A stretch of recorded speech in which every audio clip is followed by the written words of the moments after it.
बदलापूर येथील कुळगाव बदलापूर नगरपालिकेनं अनधिकृत आठवडी बाजार, रस्त्यांवरील जत्रा आणि विनापरवाना फेरीवाल्यांवर बंदी घालण्याचा घेतलेला निर्णय हा शहराच्या वाढत्या नागरी समस्यांच्या पार्श्वभूमीवर महत्त्वाचा मानावा लागेल.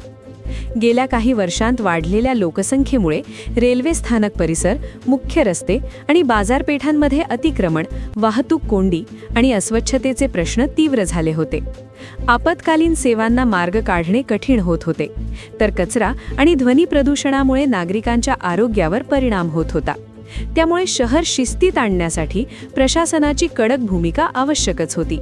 मात्र या निर्णयाचा दुसरा पैलूही तितकाच महत्त्वाचा आहे.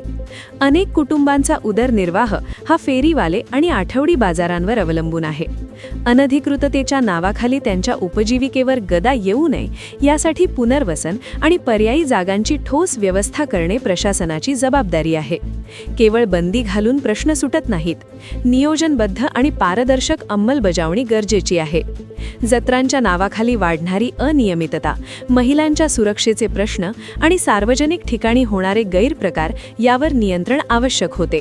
मात्र कारवाई करताना भेदभाव न करता समान नियम लागू झाले पाहिजेत.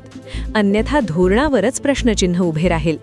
बदलापूरला सुबक आणि स्मार्ट शहर बनवायचे असेल तर शिस्त आणि मानवी संवेदनशीलता यांचा समतोल साधावा लागेल. प्रशासन, लोकप्रतिनिधी आणि नागरिक यांची संयुक्त जबाबदारीच हा निर्णय यशस्वी करू शकते. अन्यथा तो केवळ आणखी एक घोषणा ठरेल.